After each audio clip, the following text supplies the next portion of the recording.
तो पिछले लेक्चर में हमने वाटर के जो फिज़िकल पैरामीटर्स थे उनकी स्टडी कर ली थी।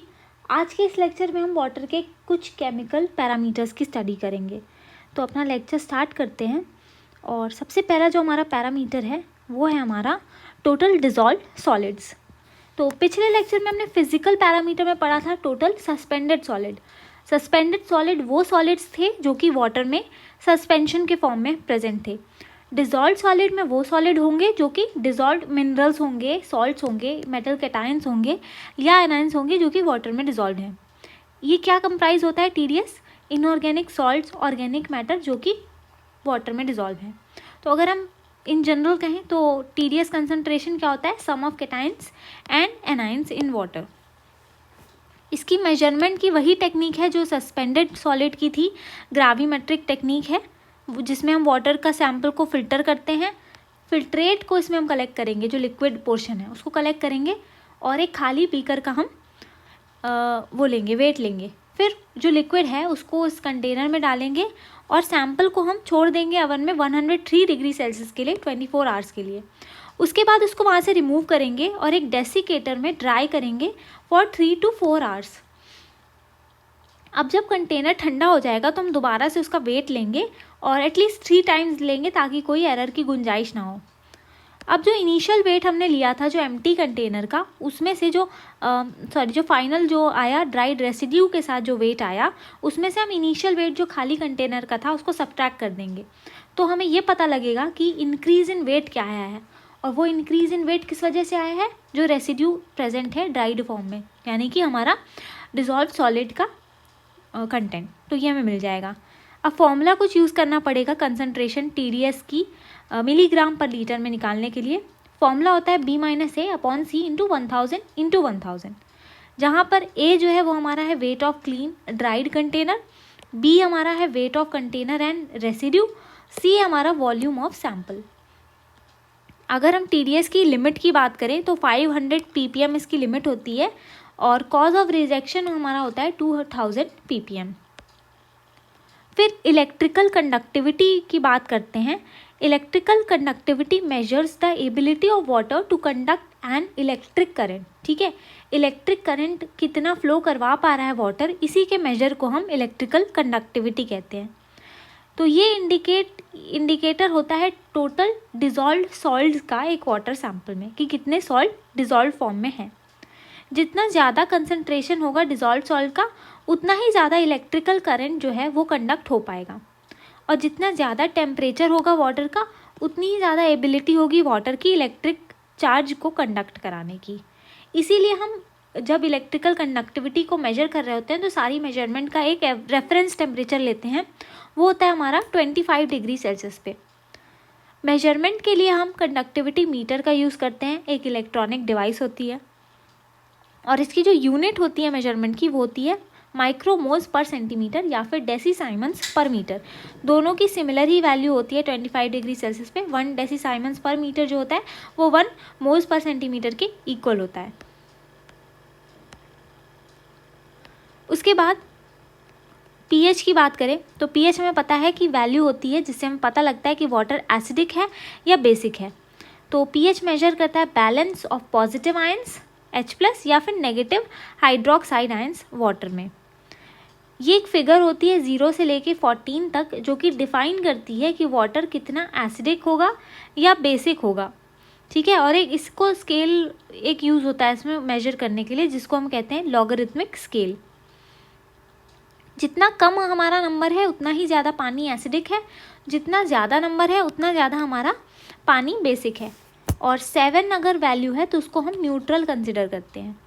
अब ये लॉगरिथमिक स्केल है क्या? ये एक स्केल है जिसमें वैल्यूज़ दी हुई हैं 0 से 14 तक। ठीक है, 1 2 3 4 ऐसे करके यहाँ 14 तक वैल्यूज़ दी गई हैं। अब यहाँ पे क्या होता है, अगर 4 है किसी सैम्पल का pH और किसी दूसरे सैम्पल का 3 है, तो ये जो 4 वाला सैम्पल होगा ये 3 वाले सैम्पल से 10 गुना ज़्यादा हमारा 10 मतलब ज़्यादा बेसिक होगा। ठीक है, the logarithmic scale means that each number below 7 is 10 times more acidic then the previous number.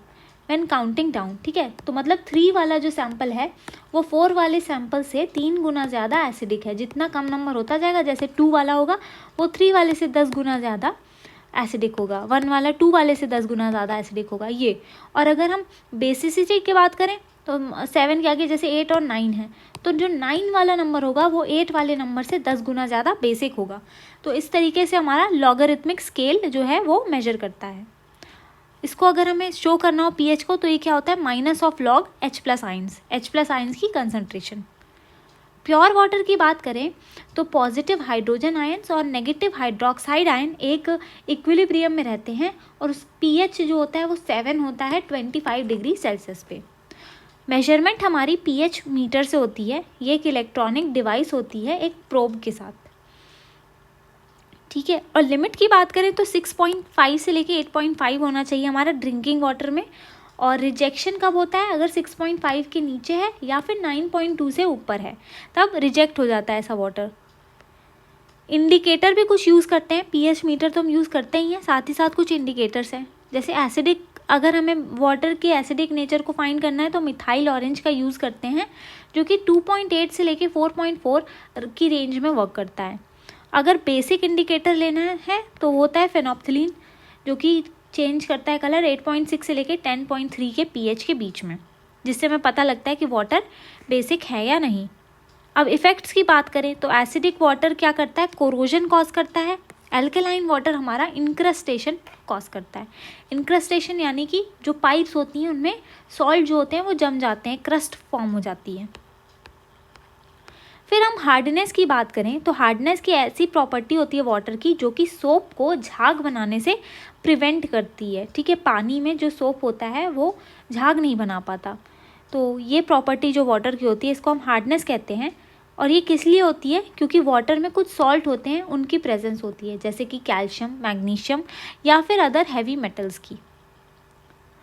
और जो हार्ड वाटर होता है वो सोप के साथ वाइट स्कम या फिर प्रेसिपिटेट फॉर्म करता है। 2 तरीके की हार्डनेस होती है, एक होती है हमारी टेम्पररी हार्डनेस और दूसरी हमारी होती है परमानेंट हार्डनेस। टेम्पररी हार्डनेस जो होती है वो बाइकार्बोनेट और कार्बोनेट होते हैं कैल्शियम और मैग्नीशियम के, उनकी प्रेजेंस की वजह से होती है और इसको हम सिंपल बॉइलिंग से रिमूव कर सकते हैं या फिर अगर हम लाइम ऐड कर दें वाटर में तब भी रिमूव कर सकते हैं। परमानेंट हार्डनेस जो होती है वो सल्फेट, क्लोराइड्स या नाइट्रेट्स कैल्शियम और मैग्नीशियम के अगर प्रेजेंट है वाटर में तो वो परमानेंट हार्डनेस होती है। और परमानेंट हार्डनेस है यानी कि हम उसको सिंपल बॉइलिंग से रिमूव नहीं कर सकते, बल्कि कुछ स्पेशल ट्रीटमेंट लगेगा इसको रिमूव करने के लिए। अब हार्डनेस को हम कैसे एक्सप्रेस करते हैं, जैसे हमने पीएच को लॉगरिथमिक स्केल पे हमने रिप्रेजेंट किया था, तो हार्डनेस को एक्सप्रेस करने के लिए हम calcium carbonate equivalent of calcium और magnesium ion present in water, ठीक है, इस तरीके से हम एक्सप्रेस करते हैं कि कैल्शियम कार्बोनेट इक्विवेलेंट कितना है कैल्शियम और मैग्नीशियम आयन का जो कि वाटर में प्रेजेंट है। और मेजरमेंट की जो यूनिट है वो होती है मिलीग्राम पर लीटर। अब यहाँ पे कुछ रेंज दी गई है मिलीग्राम पर लीटर में और वाटर की हार्डनेस लेवल दिए है, जैसे कि 0 से 50 अगर रेंज आती है तो हमारा वाटर सॉफ्ट होगा, 50 to 100 मॉडरेटली सॉफ्ट होगा, 100 से 150 होगा स्लाइटली हार्ड, 150 to 200 होता है रीजनेबली हार्ड, और अगर 200 के ऊपर है तो हार्ड होता है और 300 के भी ऊपर है तो वेरी हार्ड होता है। मेजरमेंट के लिए हम वर्सिनेट मेथड का यूज़ करते हैं, ये एक टाइट्रेशन मेथड है। अब हम क्या करते हैं, किसी भी सैंपल को जिसमें कैल्शियम और मैग्नीशियम प्रेजेंट हैं उसको हम EDTA यानी कि इथाइलिन डायमाइन टेट्राएसिटिक एसिड सोल्यूशन होता है उसके साथ टाइट्रेट करते हैं और इस दौरान बफर सोल्यूशन के तौर पर हम NH4Cl NH4OH का यूज़ करते हैं। और इरियोक्रोम ब्लैक टी जो होता है वो एक इंडिकेटर की तरह काम करता है और pH इस दौरान हमारा 8.5 से 11 लेकर चलते हैं। तो जैसा कि मैंने बताया सैंपल को इरियोक्रोम ब्लैक टी डालते हैं तो उसमें आ जाता है वाइन रेड कलर। अब इसको तब तक EDTA से हम टाइट्रेट करते हैं जब तक कलर ब्लू में ना कन्वर्ट हो जाए, ठीक है। और जैसे ही ब्लू में कन्वर्ट हुआ हमने EDTA का कितना वॉल्यूम यूज़ हुआ है इसको भी हम नोट कर लेते हैं। अब एक फॉर्मूला यूज़ करते हैं टोटल हार्डनेस निकालने के लिए। इस फॉर्मूले में वॉल्यूम ऑफ EDTA जितना यूज़ हुआ है वो रखा, उसको 0.1 से मल्टीप्लाई किया, फिर EDTA की क्या मोलैरिटी थी उससे मल्टीप्लाई किया और इंटू 10⁶ और डिवाइड कर दिया इसको सैंपल के वॉल्यूम से, तो हमारा निकल कर आ जाता है टोटल हार्डनेस। कुछ अलग मेथड भी हैं, जैसे कि क्लार्क मेथड इससे जुड़ा हुआ है हमारे हार्डनेस से, जो कि हार्डनेस को रिमूव कैसे करते हैं ये मेथड उस बारे में है। हेनर्स मेथड जो होता है वो डिटरमाइन करता है परमानेंट हार्डनेस को। लिमिट की बात करें तो एक्सेप्टेबल लिमिट जो होती है वो होती है हमारी 200 पार्ट्स पर मीटर, और रिजेक्शन जो हो जाता है वो होता है हमारा 600 ppm पर। उसके बाद हम एल्केलिनिटी पे आ जाते हैं। एल्केलिनिटी एक मेजर होता है कि वाटर सैंपल की एसिड न्यूट्रलाइजिंग कैपेसिटी कितनी है वाटर की, इसको हम एल्केलिनिटी कहते हैं। ये also it is a measure of the quantity of ions that neutralize H+ ions. ठीक है, कितनी क्वांटिटी है आयंस की, ऐसे आयंस की जो कि H+ आयंस को न्यूट्रलाइज कर सकें। अब एल्केलिनिटी होती किस वजह से है? कार्बोनेट की प्रेजेंस से हो सकती है, बाइकार्बोनेट की प्रेजेंस से हो सकती है, हाइड्रोक्साइड की प्रेजेंस से हो सकती है, इन तीनों वजह से हो सकती है। हाइड्रोक्साइड की प्रेजेंस से होती है तो उसको हम कॉस्टिक एल्केलिनिटी भी बोलते हैं। जितनी ज़्यादा एल्केलिनिटी हाई होगी उतना ही ज़्यादा वाटर की कैपेसिटी होगी एसिड्स को न्यूट्रलाइज करने के लिए। मेजरमेंट के लिए हम क्या करते हैं, सैंपल को हम स्टैंडर्ड सल्फ्यूरिक एसिड या फिर हाइड्रोक्लोरिक एसिड सोल्यूशन के साथ टाइट्रेट कर देते हैं। अगर हम 0.02 नॉर्मेलिटी ऑफ सल्फ्यूरिक एसिड लेते हैं तो ऐसा सल्फ्यूरिक एसिड अगर 1 ml हमने लिया है तो वो 1 mg एल्केलिनिटी है उसको न्यूट्रलाइज कर सकता है। अगर हम pH 8.3 तक टाइट्रेट करते हैं या फिर फेनोप्थलीन इंडिकेटर के डीकलराइज हो जाने तक टाइट्रेट करते हैं तो ये हमारा इंडिकेट करता है कि कंप्लीट न्यूट्रलाइजेशन हो चुका है OH आयंस का, हाइड्रोक्साइड आयंस का, और हाफ न्यूट्रलाइजेशन हो चुका है कार्बोनेट आयंस का। या फिर अगर हम pH 4.5 या फिर चेंज इन कलर हो जाए शार्प येलो से और ऑरेंज हो जाए मिथाइल ऑरेंज इंडिकेटर का, तो ये इंडिकेट करेगा टोटल एल्केलिनिटी। ये फैक्ट हमें याद रखना है।